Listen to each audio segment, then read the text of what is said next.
Desde la avenida Petituars 4328 en Miraflores, esta es Radio Red, la nueva voz del Perú.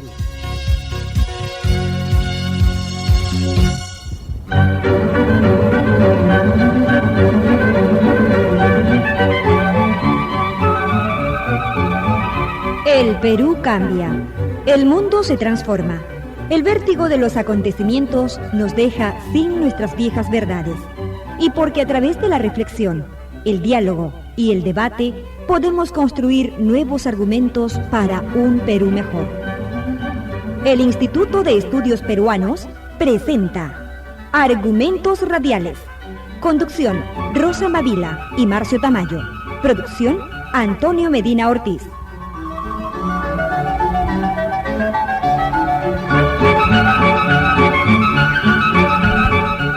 Buenos días, estimados radioescuchas, y estamos otra vez en esta semana persistiendo en el arte de hacer radio en nuestro país. A pesar de los apagones, a pesar de la crisis política que tal vez estamos enfrentando, persistimos, decimos, en nuestra vocación por la esperanza, por la paz, contra los agobios y el diario bregar. Y justamente graficando esta vocación de futuro, queremos el día de hoy presentarles el tema del trabajo de esta hora en su programa Argumentos Radiales, auspiciado por el Instituto de Estudios Peruanos y que sale al aire en las ondas de Radio Red, la nueva voz del Perú.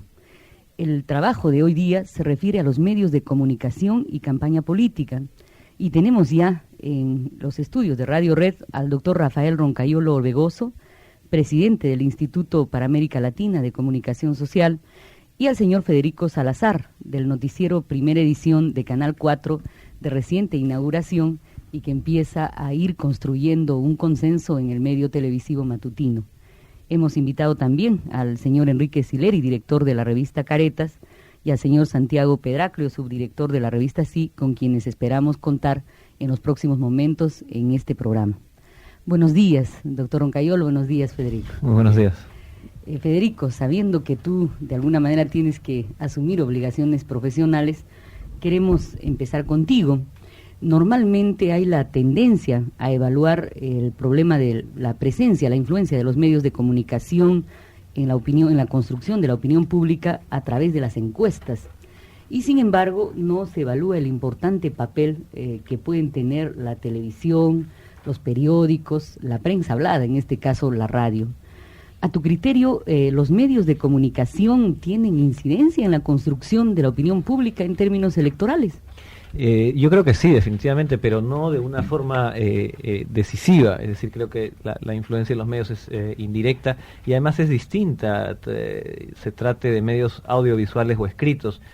Es obvio que los medios escritos alcanzan una difusión bastante reducida en términos relativos.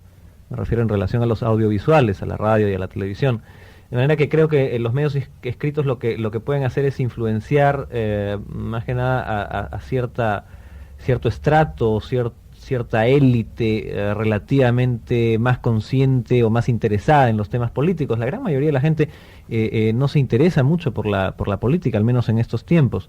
De manera que la influencia es un poco como por un efecto de cascada. En ese sentido, yo creo que los medios escritos tienen gran capacidad para fijar opiniones. Las personas además buscan los medios escritos como tienen que pagar por ellos, lo cual es distinto que en el caso de la televisión y la radio. Buscan los medios más afines a sus posiciones o a sus creencias o a sus preferencias. De manera que es una influencia en la cual ya hay una iniciativa del usuario, del consumidor, del que compra el periódico, del que compra la revista. En el caso de los medios audiovisuales es un poco diferente porque uno no tiene que hacer una inversión especial para acceder a ellos y por lo tanto su mensaje llega con mayor facilidad. Pero también la influencia es distinta. Los medios audiovisuales no tienen gran capacidad para fijar opiniones, sino más bien para suscitar emociones, reacciones, porque tienen un gran impacto inicial, pero no pueden desarrollar la fijación de un argumento, por ejemplo, porque se pasa muy rápidamente el mensaje. Justamente en torno a este elemento queríamos enfatizar, Federico, en un buen artículo publicado en la revista Cuatro Semanas, el francés François Brun habla de los nefastos efectos de la ideología política de los medios y señala que los medios se caracterizan por la sumisión ante el suceso y que es un efecto ideológico más o menos notorio, sobre todo la televisión, en que el encadenamiento de sucesos, el ritmo determinante y precipitado con que los sucesos arrastran al personaje que ve la televisión, crea una suerte de efecto de época que lo convierte en mero espectador y que en consecuencia anula su capacidad de análisis, de enjuiciamiento propio de su entorno, de su realidad y por supuesto de la vida política. ¿Qué piensas de esto? Bueno, eso sería completamente cierto en el caso de, yo creo, de un televidente que solamente ve televisión, pero ese no es el caso de los ciudadanos en general, es decir, la televisión forma parte de nuestra vida, pero no es toda nuestra vida. Y efectivamente, sí hay personas que no tienen una inclinación a ilustrarse, a buscar los criterios, lo que va a suceder es que uno se va a aprender del lenguaje televisivo, el lenguaje en sí mismo, no me refiero al mensaje, sino a la forma de presentación. Pero en todo caso yo creo que eso, digamos, se contrapesa bastante con todos los otros mensajes que recibimos en nuestra vida cotidiana, ¿no? Yo creo que, por ejemplo, como correa de transmisión de la ideología, la conversación cotidiana es un instrumento mucho más importante que los medios de comunicación. Y sin embargo, Federico, tú aludes a que este tratamiento epidérmico, rápido, no profundo de las cosas, a la hora de hacer balance político hace que cuente más la popularidad como barómetro y no necesariamente el proyecto político. Mucho más en un país como el nuestro, en que nuestra cultura democrática probablemente no sea muy profundizada ni desarrollada y donde el pueblo, qué duda cabe, es sujeto también de orientaciones y de influencias de corte populista. ¿No crees que la televisión tiene un rol protagónico en esta forma de tratar y de construir opinión pública a la base de sucesos más o menos espectaculares pero rápidos que no construyen una opinión fundada en el espectador? Sí, pero no como una relación causal, ¿no? Es decir, no como una cosa que estímulo-respuesta automática, porque hay un caso que es muy interesante para nuestra historia política y que habrá que seguir estudiándolo por mucho tiempo todavía, que es el caso de la campaña de 1990, ¿no?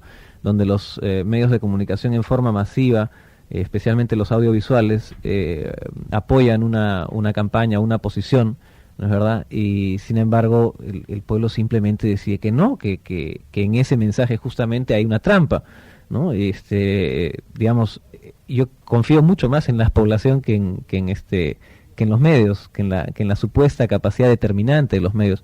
Yo sí creo que hay influencias, pero no se puede establecer, creo, un criterio mecánico, ¿no? Los medios van a dar esto, entonces la gente va a obedecer así. Ni siquiera los sondeos, las encuestas, tampoco creo que tengan un efecto determinante sobre la opinión pública. Lo que se mueven son imágenes, ¿no es verdad? Y con respecto a las imágenes y los símbolos, la mayoría de la población es sumamente intuitiva. Y yo creo que esa capacidad de intuición tiene que ver mucho más con la vida cotidiana, con la experiencia de la gente, la experiencia reciente, que le hace confiar o desconfiar de los medios, por ejemplo, ¿no? El caso del 90 fue espectacular en ese sentido, ¿no? Gracias, Federico. Tú abordas un tema que quisiéramos tocar después más detalladamente: cómo se forma opinión política el ciudadano común.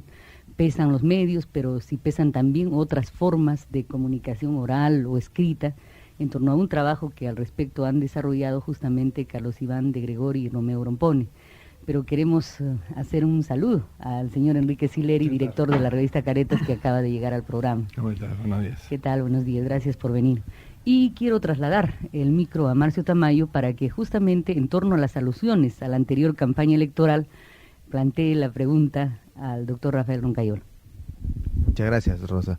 Doctor Roncayolo, según analistas en Estados Unidos, para mencionar un ejemplo, se estima que son más o menos $500,000 para acceder a la Cámara de Representantes como inversión en publicidad.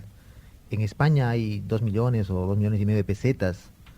En el Perú, según los datos de las últimas elecciones realizadas para representantes el año 90, se gastó aproximadamente $12,200,000 por parte del Fredemo, $2,700,000 por parte del partido aprista y otras cifras. Existe aparentemente una contradicción con respecto a los casos de otros países. El caso de Vargas Llosa del año 90 se podría interpretar como una cachetada a la pobreza porque era un despliegue impresionante de publicidad. y que no obstante ello no salió electo.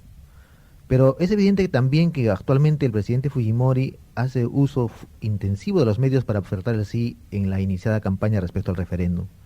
¿Existiría o no una relación estrecha entre inversión económica y representación política? Una relación estrecha creo que es un poco mucho decir, ¿ah? Yo estoy de acuerdo con un tipo de causalidad compleja en no que tan determinista tal vez, ¿no? Claro, pero existe alguna relación, ¿no, Rafael?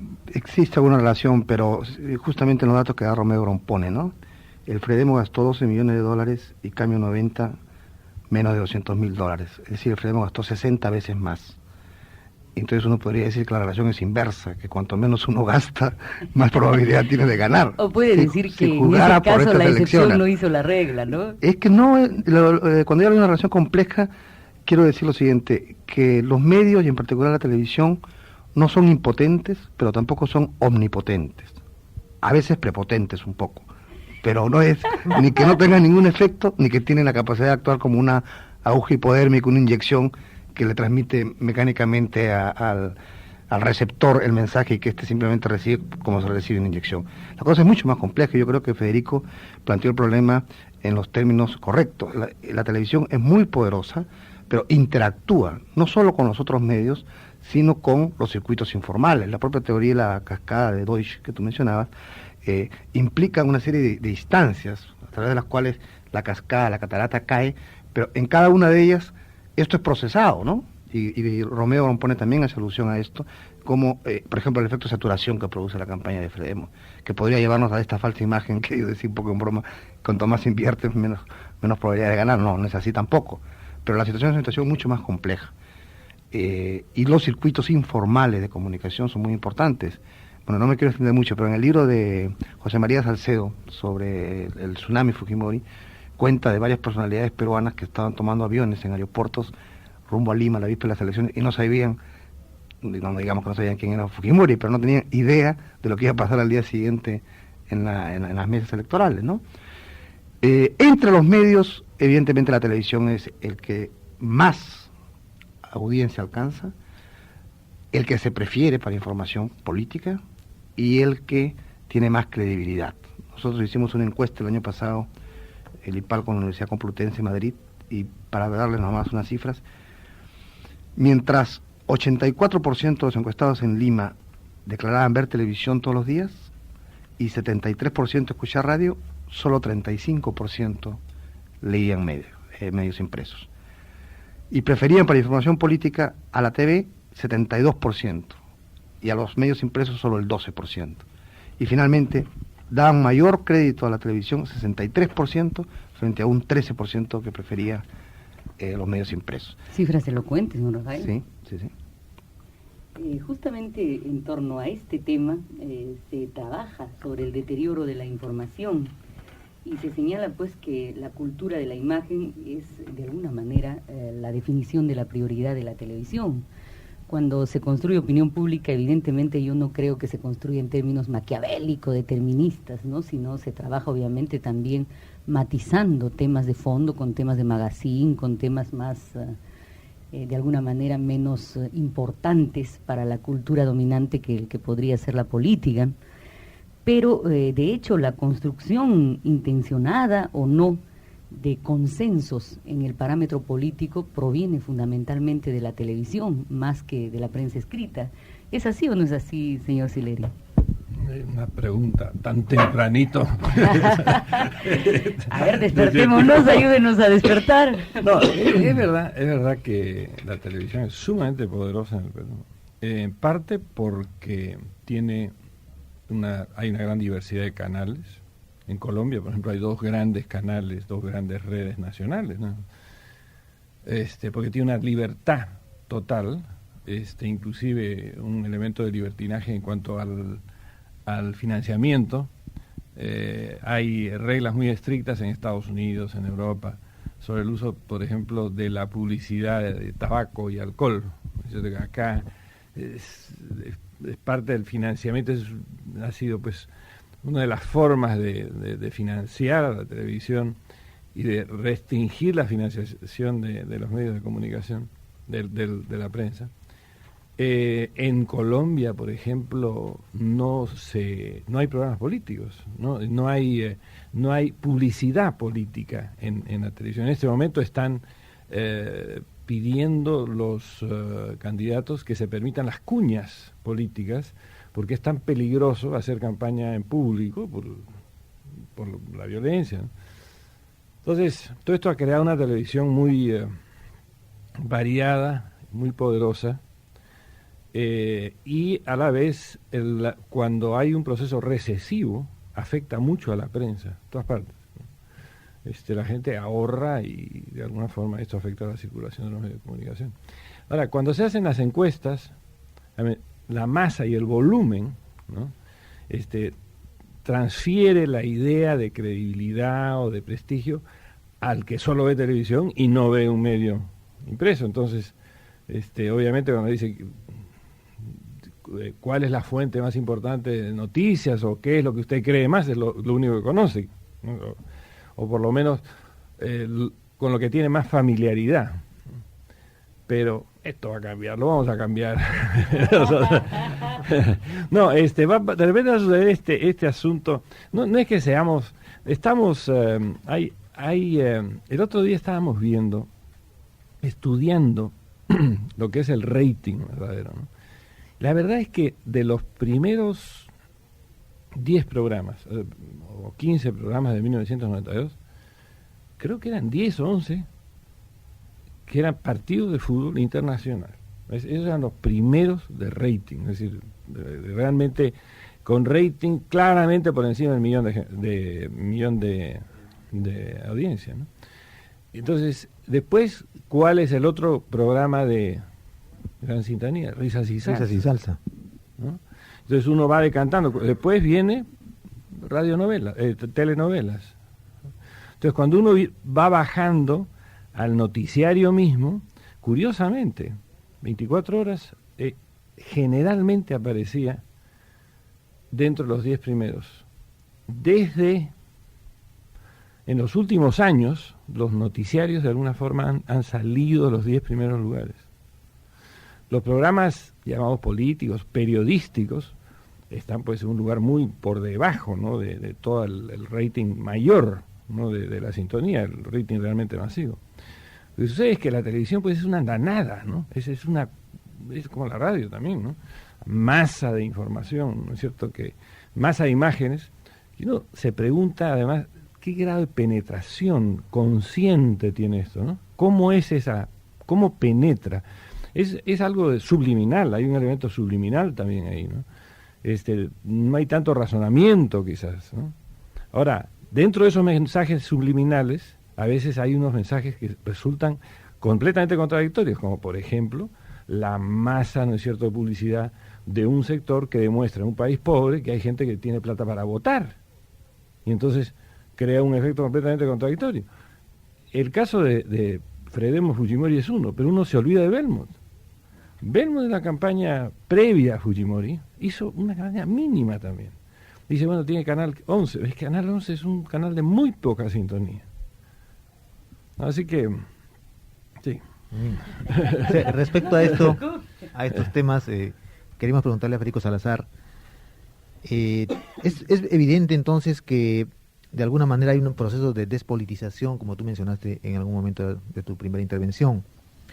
La pregunta vendría entonces, ¿sería cierto que los medios de comunicación reemplazan en el análisis político al televidente, que lo convierten prácticamente en un espectador de la política, y de esa manera ellos manejan, los medios de comunicación, colocan los temas políticos de una manera casi elaborada para que el público solamente se adhiera?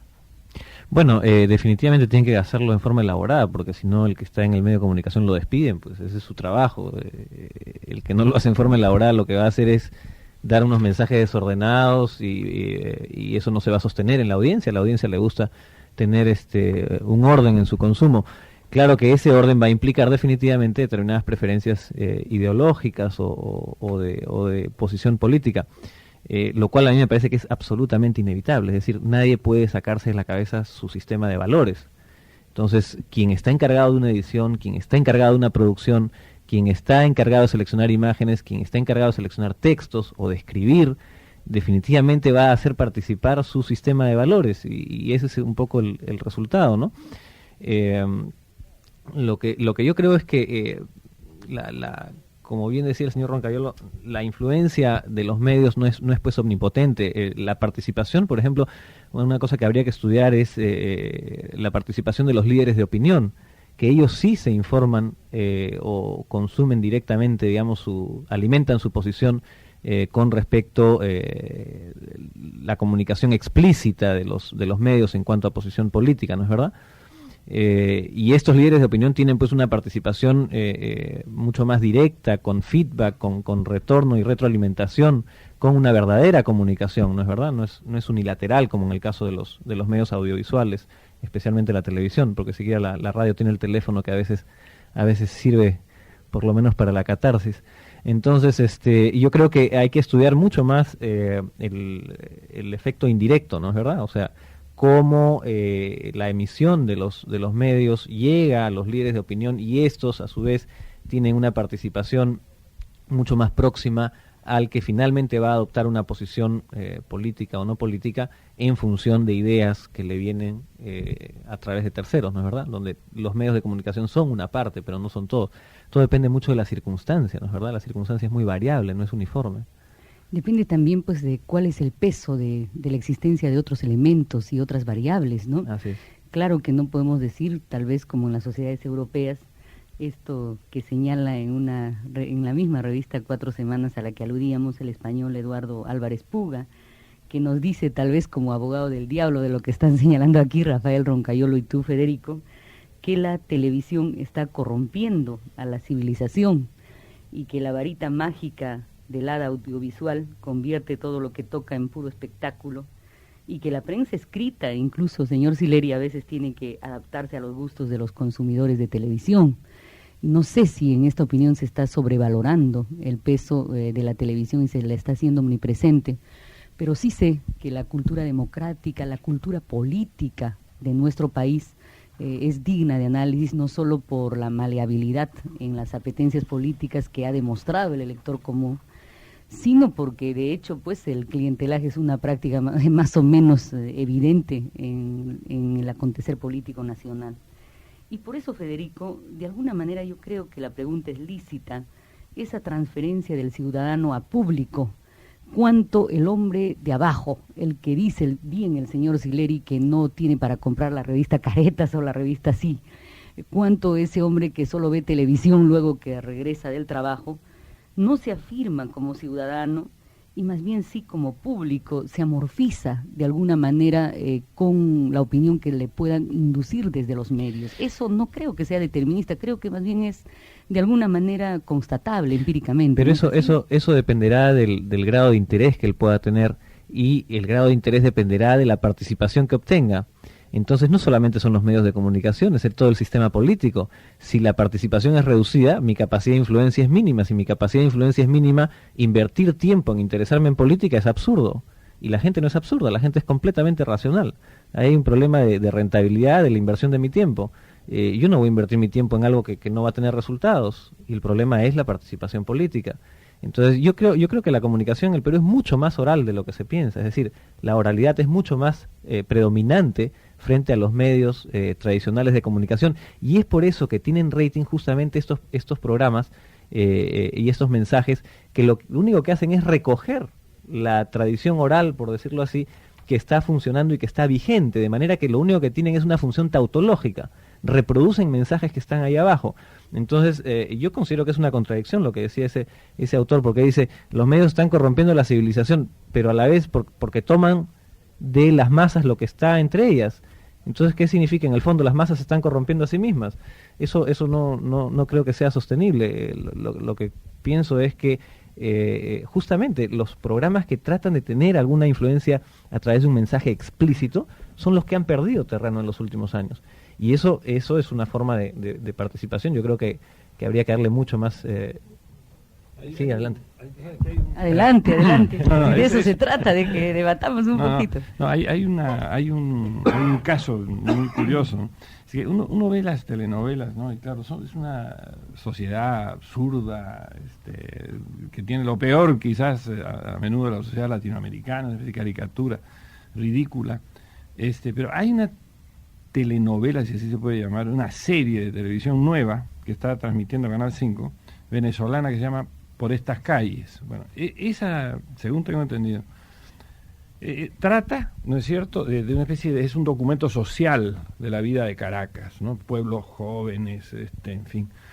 Y tengo entendido que esa telenovela tenía un impacto político tremendo, porque sale completamente del mundo de fantasía de la telenovela ridícula y de alguna forma se basa en los problemas sociales, pero en forma de telenovela. Dicen que ha tenido mucho que ver con la caída de Carlos Andrés Pérez, porque de alguna forma reprodujo situaciones, ¿no es cierto?, que se daban en la vida política, ¿no? Y en fin, evidentemente, no sé si incluyen el término de que si esto se parece, tiene algún parecido con la realidad, es puramente circunstancial, ¿no? Pero más o menos. No tan circunstancial probablemente. Yo creo en ese que caso. todavía, pues, felizmente, y ojalá que siempre sea así, hay un manejo empírico de todo esto, ¿no? No hay relaciones directas, ¿no? El caso de Perrón en Estados Unidos, por ejemplo, ¿no?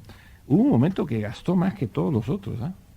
Y levantó un poco en las encuestas, pero no hay una relación directa, ¿no?, de inversión o de manipulación clara. Ahora, hay influencia. Además hay que distinguir entre inversión así a secas e inversión inteligente. Porque lo que hay en el caso de la campaña del 90 de Fujimori es que cada dólar que él invirtió tuvo una rentabilidad N veces mayor, lo que significa que fue mucho más inteligente y además calzó con una circunstancia que le estaba dada, que le era favorable, mientras los otros hicieron una inversión muy mala, una sobreinversión. Eso sucede también en los negocios, es decir, si uno compra un Mercedes-Benz para hacer un taxi, yo creo que va a quebrar, ¿no? O sea, es evidente, eso es lo que les pasó a ellos, o sea, hicieron una inversión mal hecha de su dinero, con menos dinero, quizá con una mejor campaña, los resultados de repente no eran los que hubiéramos tenido. O sea, el dinero no es tampoco, o la capacidad de inversión no es tampoco completamente independiente del resultado, ¿no?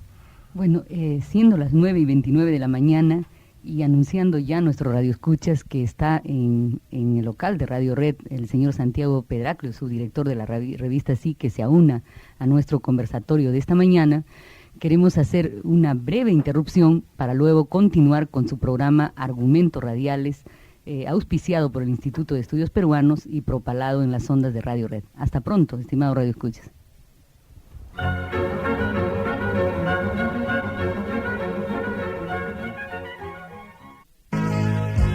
Radio Red, la nueva voz del Perú.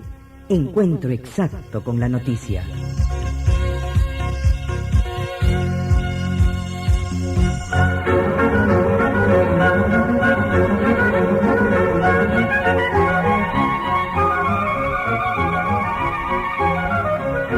Bien, estimado Radio Escucha, regresamos nuevamente en su programa Argumentos Radiales, programa auspiciado por el Instituto de Estudios Peruanos y propalado en las ondas de Radio Red. Y tenemos, como referíamos ya en nuestros estudios, al señor Santiago Pedraclio, subdirector de la revista Sí.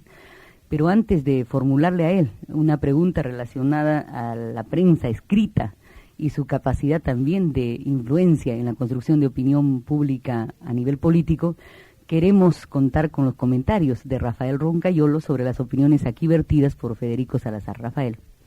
No, en realidad yo no me voy a referir expresamente a lo que había dicho Federico Salazar, que básicamente estoy de acuerdo, sino a la cita que tú hiciste del artículo de Álvarez Puga. Yo realmente creo que no se puede satanizar en globo a la televisión ni a la telenovela. Hay telenovelas brasileñas que son excelentes y que hacen una contribución a la difusión de la cultura latinoamericana tan importante como la literatura, ¿no? La televisión forma parte ya del sistema social y del sistema político, parte muy importante del sistema político. Lo que hay que hacer es mejorar la televisión, pero no satanizarla, ni tampoco declararla inocente. hay que juzgarla para que mejore.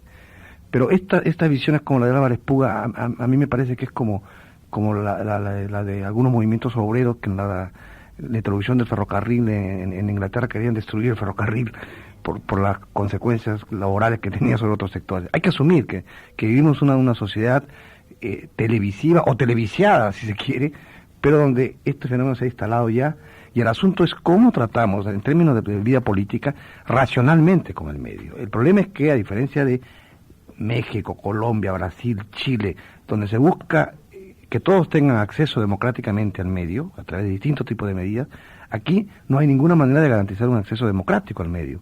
Y cuando hablo de acceso no estoy hablando solamente de publicidad, porque la publicidad es un aspecto, pero hay la noticia, el comentario, la manera de presentar la realidad, y esto no está manejado democráticamente en el país, no hay igualdad de oportunidad de acceso.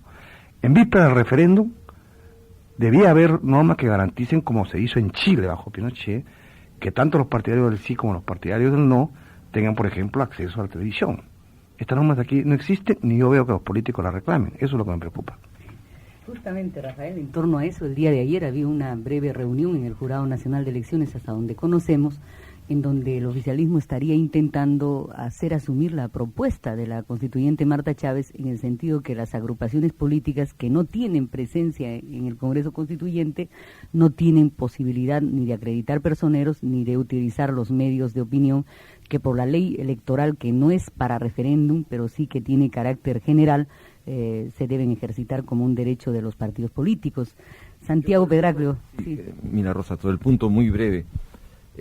Y yo tengo siempre la impresión que esas críticas maniqueas a la televisión y a la imagen, francamente, son falsas, ¿no? Porque no dudo que se hace a veces muy mala televisión, como también puede hacerse muy mala prensa escrita. Pero creo que cuando determinadas cosas tienen éxito, es que están agarrando una parte de las personas y una parte de sectores amplios de personas, ¿no? De una sociedad determinada. Pueden estar agarrando quizás la parte más atrasada, la parte más fea, lo que se quiera, pero están enganchando con una parte ahí importante, ¿no? Y creo que ya el asunto es después cómo se maneja eso, pero no es, tiene algo de verdad el problema de la televisión por el rating. O sea, no creo que sea solamente un problema económico, también tiene que ver con un asunto de empate con determinados sectores de la población. Ahora, y lo segundo, creo yo, es que el gran problema en el Perú me parece, a lo que apunta Rafael en su segunda parte, ¿no? El gran problema es que aquí, al haber un sistema, la verdad, bien poco democrático frente a los medios de comunicación, también es bien poco democrático como sistema político. Ese es el problema de fondo. Entonces, ahí sí, el reino de la imagen, en este caso, hablando de la televisión, es muy grande, porque no hay contrapesos a través de los cuales es posible que el ciudadano no solo opine sobre los medios de comunicación o en los medios de comunicación, sino en general, en el sistema político y social del país. Entonces, esto hace que, reducido la participación ciudadana de manera regular en áreas muy importantes de la institucionalidad política, efectivamente el peso de la televisión, el peso de la imagen se convierte en decisivo, porque no existen formas como balancear, digamos, de manera crítica ese peso de la imagen. Entonces, creo que ese es el problema de fondo. O sea, finalmente, aunque no quiero ser siempre ir hasta el final, un poco medio fundamentalista en cuanto a una interpretación, pero finalmente creo que lo que está puesto en debate cuando uno discute estas cosas también es la institucionalidad política, y es el problema de si existe o no un régimen democrático. En el caso de Europa, en algunos países europeos, por lo menos España, Francia, o en el caso de los propios Estados Unidos, existen mecanismos compensatorios, digamos, frente a la fuerza que pueda tener la imagen o la televisión, y la televisión en general, ¿no? Gracias, Santiago. Justamente, ¿no, Marcio? El día de ayer, cuando preparábamos el programa, llegamos a esta conclusión, en el sentido siguiente, por ejemplo, ¿no? Hablando ya de los temas políticos de la hora. La campaña del del señor Fujimori por el sí, que ya está siendo obvia. Ayer a mí me han entregado en mi departamento un volante que votar por el sí es votar por la esperanza, y no solamente está saliendo en cuanto programa de televisión hay. Entonces, el uso clientelista de los recursos del Estado, que ha sido más o menos denunciado en muchos medios de opinión para la campaña por el sí, ¿basta la denuncia ética de tal práctica? ¿O en realidad, de fondo, para hacer pensar a nuestros radioescuchas, hay que cuestionar pues el sistema político que reparte el poder en relación directa a veces, ¿no? Yo creo que sí, que no es determinista a montos de inversión publicitaria, por ejemplo, o que de alguna manera nos hace pensar en la necesidad de reglamentar tanto el uso estatal como el uso privado de los medios de comunicación. ¿Es así o no? O sea, sin sobrevalorar el peso del poder, entendiendo que la televisión tiene que de alguna manera construirse también sobre criterios de consenso ciudadano, si no se aislaría, expresaría claramente solo intereses de determinados estratos, ¿no? Y sin embargo se construye o no opinión pública con esos parámetros. Señor Sileri, ¿qué quiere? Hay temas cruzados, ¿no? Y fascinantes. Por un lado, la televisión es parte de la realidad. La televisión es parte de la realidad. Es decir, ya lo saben bien los manifestantes de una concentración política. Si hay televisión, la concentración existe. Si no hay televisión, existe para el barrio, para la calle nomás, ¿no es cierto? Es parte de la realidad. Y la prensa, en efecto, cubre, porque es la simultaneidad, ¿no es cierto? Es la magia de la simultaneidad.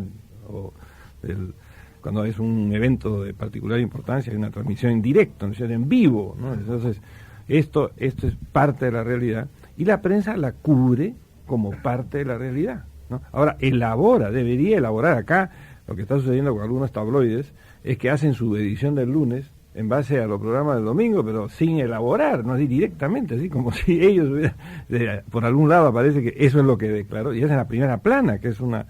Pero, en todo caso, es parte de la realidad. Ahora, hay diversas formas, y ese es el tema central, ¿no es cierto?, de este debate, es la relación del poder político con los medios de comunicación y con la televisión en particular, y la forma que tiene el poder de utilizar y manipular a los medios de comunicación en un proceso como este. Por un lado, a los medios de comunicación se les puede manipular o afectar o agredir a través de el acceso noticioso. Es una forma indirecta de censura. Si el acceso noticioso está totalmente discriminado y se entrega, ¿no es cierto?, o se da acceso a los medios amigos y se niega completamente. Por ejemplo, nosotros estamos tratando de acreditar simplemente como deporte, porque sabemos que no vamos a lograrlo, un fotógrafo para que vaya en el vuelo a Nueva York con el presidente. Sabemos que no vamos a poder acreditarlo, y además ya tenemos pero como deporte. Ahora creo que sobre eso es una constante, ¿no? Porque por lo menos a nosotros no nos han invitado jamás a ningún viaje del presidente. No, nosotros no hemos esperado la invitación, nosotros queremos ir de paracaidistas. Pero bueno, pero aparte de eso es el uso, evidentemente que en todas partes sucede que un político le da cierta primicia a un medio más cercano, eso sí, pero hay ciertas informaciones que deben ser de conocimiento general, ciertos datos que deben ser absolutamente de acceso general, si no hay una restricción y una censura, y eso sucede acá. Entonces, naturalmente, hay momentos que eso tiene que ver con la proyección, ¿no es cierto?, del medio. Por otro lado, está el uso de fondos públicos. La publicidad parece que se cree que es una especie de dádiva, ¿no? La publicidad es una inversión de fondos públicos, y esa inversión tiene que hacerse de una forma eficiente. Y hay ciertos casos en que esto se maneja con este gobierno de una forma pero abiertamente discriminatoria, ¿no? Además, represiva, diría yo. Entonces, ese es el problema en un proceso electoral como este, ¿no? Es decir, esa interrelación. El presidente que utiliza la televisión los fines de semana, ¿no? Maneja un canal contra otro, es muy astuto en ese sentido, debo admitir, ¿no? Maneja un canal, premia un canal, es decir, y luego el canal que se porta mal porque de alguna forma produce algún reportaje adverso o demasiado adverso, a ese queda marginado. Esto sucede realmente muy poco, porque la mayor parte de los canales están muy ¿no? Es una forma a veces bastante sutil, ¿no? Esa masa de información que sale a través de a veces la radio oficialista, entre comillas, está manejada de una forma muy bastante sutil, pero quienes se amanecen a veces como nosotros periodistas y escuchan toda esa andanada de pequeñas noticias temprano, uno puede hacer un análisis y darse cuenta que son totalmente oficialistas de ciertas emisoras, ¿no? Van orientando. Son los titulares, ¿no? Por ejemplo, Marta Chávez, ¿no? Pide que no participen los personeros de los partidos políticos porque después de todo tampoco han participado en el Congreso Constituyente, punto. Entonces se queda el argumento, ¿no es cierto? Oficialista, no hay contraparte, ¿no? Ahora, ahora, sobre los medios escritos, sí, en todas partes, los medios escritos, no solo en el Perú, tienen una menor, digamos, alcance masivo, pero tienen una influencia muy grande, tienen una influencia muy grande. Parte de la reacción de este señor Puga, ¿no? Álvarez Puga, en España, es que la televisión privada es relativamente nueva en España. Ha sido después de un gran debate de años, 10 años, 15 años, finalmente hace 2 o 3 años aparecieron canales de televisión privados y empiezan a competir en alguna forma, ¿no es cierto?, con presupuestos publicitarios, ¿no? También ese es un problema de ese estilo, ¿no? Pero, y tiene en efecto expresiones excesivas y maniqueas, ¿no? Pero la prensa escrita, aunque en España, por ejemplo, El País quizás ya no tire 1 millón de ejemplares los domingos porque su propio canal de televisión, ¿no es cierto?, le esté quitando algo, la influencia, ¿no es cierto?, de el Washington Post, que no llega a 1 millón de ejemplares, ¿no es cierto?, en el caso Watergate, o New York Times, en fin, los medios escritos es muy fuerte, sigue siendo muy fuerte, porque hay otro tipo de percepción, ¿no? Más analítica tal vez, ¿no? Pero además hay un esfuerzo por parte del lector, ¿no es cierto?, por recibir el mensaje y comprenderlo. Entonces, es una intensidad diferente, ¿no es cierto? Además hay una comprensión quizás mayor de lo que se dice. En televisión sucede muy a menudo lo siguiente, debe haber pasado quizás a todos, que a veces, si uno en televisión hay un día que lo han invitado como periodista y ha estado particularmente rápido, ¿no?, o elocuente, aparentemente elocuente, uno se encuentra con alguien en la calle y le dice, qué bien estuviste, yo también estoy de acuerdo contigo en tal punto, y te dice una cosa completamente diferente de lo que dijiste. Entonces, no entendió nada, no te explicaste bien. La prensa, por lo menos, es más inteligible, ¿no? Al respecto, sí. Rafael quiere hacer un comentario, ¿no? Sí, no, yo estoy bastante de acuerdo. Yo creo que el peso de la prensa escrita no va a desaparecer, aunque disminuye como tendencia mundial el número de lectores de diario o el porcentaje que lee, porque efectivamente tiene un papel muy específico, ¿no? Yo diría que uno se entera por la radio de la noticia, la confirma en la televisión y la piensa cuando lee, ¿no? El problema nuestro es que por nuestra propia capacidad de consumo, nuestro nivel de ingresos, los que realizan el proceso complejo son una minoría. Obviamente es la minoría que tiene más peso político y económico en el país, ¿no? Pero son muy pocos. Entonces, la gran diferencia con Europa es que en Europa hay una tradición de lengua escrita, de alfabetización, etcétera, sobre la cual se establecen los medios electrónicos. Mientras que nosotros pasamos, para la mayor parte de la población, del analfabetismo literario directamente a la televisión. Ya hay un televisor por cada 7 personas en este país, que es casi un televisor por familia, ¿no? Entonces, Hay complementariedad, pero hay una gran mayoría que, como dijimos antes, solo se queda con la radio o con la radio y la televisión. Por eso es que es importante democratizar estos medios, ¿no? Por ejemplo, la prensa nuestra es bastante plural.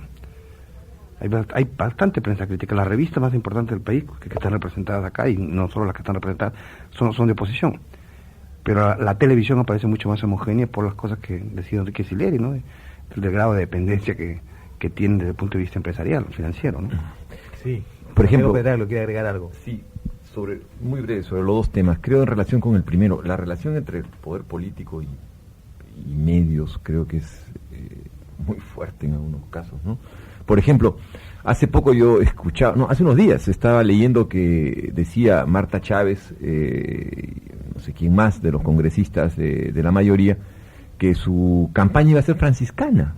O sea, que la campaña, que los fondos que ellos tenían eran franciscanos y que efectivamente, y habían abierto una cuenta incluso en el banco para que todos los que quisieran colaborar en la campaña, Riardo fue el que lo dijo en televisión, todos los que quisieran pudieran pasar, dio el número de la cuenta incluso para depositar. Bueno, miren, la primera, esta es una coartada, dije yo cuando lo vi, ¿no? Es lo primero, es la forma de justificar otras cosas, o sea, no es clarísimo que por ahí no va a estar de ninguna manera el grueso de la campaña, ni mucho menos el grueso de los recursos que van a ser utilizados. Entonces, porque es evidente que en la estructura de campaña, el personaje principal de la campaña es el propio ingeniero Fujimori, a través de un uso determinado además de los medios. Entonces, aquí hay un punto que, por ejemplo, me parece clave. Yo no conozco con exactitud cómo se maneja esto en otros países, pero, por ejemplo, ¿no? A mi entender, lo que es la publicidad del Estado en general debería ser manejada radicalmente por un organismo, o sea, radicalmente distinta, de manera diferente. Debe ser manejada por un organismo plural, ¿no es cierto?, en el que esté efectivamente, por supuesto, de manera muy importante y quizás decisiva el Estado, pero haya presencia de otros sectores de la sociedad, colegios profesionales, los propios representantes de la prensa, o sea, porque es muy fuerte. O sea, aquí hay una gran campaña hace algunos años contra el Estado, pero el Estado sigue siendo decisivo en la vida política del país. Y ante la crisis que hoy tenemos en el Perú, el Estado sigue siendo el que manda en grandes áreas, no solo económicas, sino también sociales, y en este caso de opinión. Entonces, el manejo publicitario que hacen por ejemplo, cada ministerio, ¿no es cierto? El manejo publicitario que se hace, en este caso, por el Ministerio de la Presidencia. O sea, ¿cómo un poder tan grande puede ser manejado sin ningún control? O sea, a mí me parece lógico que se haga publicidad y que el Estado haga publicidad. Lo que me parece mal es que ese uso sea ejercido sin ningún control. Entonces, acá no se trata de ninguna limitación a la prensa, en absoluto, ni ninguna limitación a la libertad de prensa. Se trata un derecho ciudadano y un derecho de todos los medios a que la relación entre el Estado, en este caso entre el poder y los medios de comunicación, sea lo más transparente y lo más democrática posible. O sea, acá lo que estamos pidiendo simplemente es eso. Me parece algo elemental. No se está pidiendo ni privilegio ni nada. Incluso hasta se puede tener un criterio, perfecto. Hay un criterio de rating o de tiraje o de venta, ¿no es cierto? Perfecto. Que se entregue el dinero, ¿no es cierto?, de acuerdo a la venta que tiene cada medio escrito, ¿no es cierto?, o al rating que tiene cada canal de televisión. Entonces creo que no se trata, por lo tanto, de no tomar en cuenta la eficiencia o la eficacia que puede tener un medio para que el Estado, en este caso particular, publicite o propagandice sus puntos de vista. Por supuesto, hay que respetarlo, pero creo que tiene que ser bajo un mecanismo, yo creo, claramente democrático. Ese es un punto que, por ejemplo, en el actual debate constitucional ha pasado totalmente soslayado. O sea, no ha sido contemplado ese debate. Creo que es francamente clave, decisivo, ¿no? Porque no es la primera vez que este problema de la relación entre poder y medios se convierte en un asunto tan decisivo. Y en relación con medios, con prensa escrita, yo comparto lo dicho tanto por Enrique Sileri como por Rafael Roncayolo. Creo que el problema es que esta estructura, digamos, por decir así, de recursos, en la forma como son utilizados, y este tipo de relación entre poder y medios de comunicación, efectivamente, tiende a privilegiar más una determinada, un tipo de cultura, por decirlo. Tiende a privilegiar más, la imagen tiende a privilegiar más, lo que no está mal en determinados aspectos, pero tiende a privilegiar más un tipo de forma de utilización de la imagen, ¿no? Entonces, creo que esa estructura reflexiva, o sea, tiene que ver con, en general con la situación de la propia sociedad, más global. Creo que ese momento de la prensa escrita, que efectivamente es el momento más reflexivo, creo yo, y no es por gusto que en los últimos, no sé, 2, 3, 4, 5 años, ¿no? Probablemente los mejores reportajes, las mejores denuncias, ¿no es cierto?, hayan salido de la prensa escrita, ¿no? No digo que la televisión no haya hecho algunos muy buenos reportajes, sin duda de ninguna clase, siendo la imagen decisiva en términos de su valor para el reportaje, ¿no es cierto? Pero en términos efectivamente de denuncias, en términos de periodismo de investigación, ¿no? Creo que francamente los medios escritos en general han estado por delante y están por delante, ¿no? Sí, y con respecto a ese tema, el de la publicidad, el español Álvarez Puga, que estamos mencionando, hace algunas afirmaciones bastante interesantes. Dice, por ejemplo, que los medios de comunicación han dejado de vender noticias para vender a sus clientes, a los clientes anunciadores, clientes consumidores. Y por otro lado dice también que la publicidad, por su parte, se convierte en el principal filtro de la información, que es un auténtico patrón y que no se puede hacer nada contra los intereses de los grandes anunciantes. Tomando las distancias que creo que son importantes, es esta realidad la que se refleja de alguna manera también aquí en el Perú. Los anunciantes se convierten en una manera... El gran anunciante del Perú es el Estado. Entonces empezamos ahí contradiciendo abiertamente, ¿no es cierto? No, nosotros no porque el Estado también puede apostar a determinado marketing político, como más o menos estamos viendo en el último periodo, ¿no, señor Sileri? Sí, no, pero digo, por ejemplo, medios llamados de oposición en este momento como nosotros, oposición generalmente parece sugerir que se pertenece a un partido o algo, no, en fin, que en este momento somos críticos, ¿no es cierto?, del gobierno que consideramos autoritario, ¿no? Pero, obviamente, si pensáramos solamente en interés económico y pecuniario, nos cuidaríamos mucho, lo que creo que sí sucede con otros medios, de paso, ¿no? Sí que esa es nosotros nos preciamos de perder clientes a cada rato. Francamente, hay momentos en que hay informaciones en que simplemente contradicen los intereses de algún sector, ¿no? Y yo diría que hoy en día la mayor parte del empresariado está con el gobierno. Es decir, y nosotros para vender publicidad tenemos que discutir, ¿no es cierto?, en el sentido que lo que debe interesar al empresariado es una sociedad libre, con la capacidad de defender derechos, garantías, esas garantías que pide precisamente el empresariado deben ser para toda la sociedad, pero nos enfrentamos muy a menudo a una cuesta difícil de... Ahora, hay un fenómeno acá en la prensa también que hay que tomar en cuenta, ¿no? Yo trabajé en publicidad hace muchos años, y es que el medio, llamémoslo selectivo de la prensa, una sociedad como la nuestra, está un poco en proporción con también la pirámide económica y social que tiene el país. Y entonces hay lo que se llama un disparo de escopeta y un disparo de fusil en la publicidad, ¿no? Es decir, y el medio impreso, y en las revistas en particular, ¿no?, van muy directamente a una clase social empresarial, pero que es relativamente pequeña. Y por supuesto, yo digo, nosotros CPI nos da 200.000 lectores, hay una multiplicación muy grande por ejemplar de lectores, por ejemplo, precisamente por la pobreza que tiene. Es decir, hay gente se presta a revistas mucho, pero esos 200.000, ¿no es cierto?, componen una parte muy importante de la sociedad, gente que crea opinión, y luego las noticias que salen en la prensa son a menudo alimentan a la televisión, así como la televisión alimenta a a los periódicos nosotros cubrimos la televisión, lo que sale en la prensa a menudo alimenta, no debidamente acreditado de paso, pero alimenta a la televisión. Entonces la influencia se produce también por una multiplicación en otros medios, ¿no?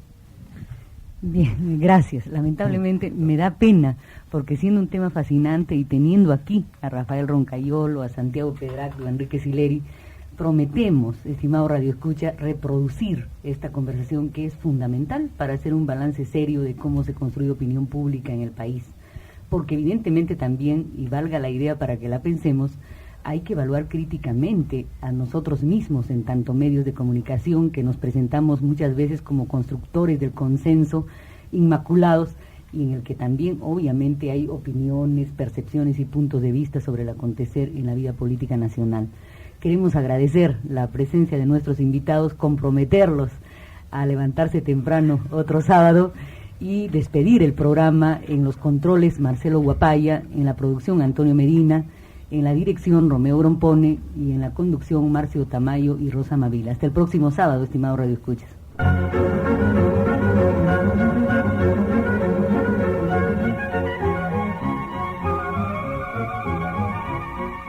Fueron 60 minutos de argumentos radiales. Gracias al Instituto de Estudios Peruanos. Hasta la próxima semana. Muy buenos días.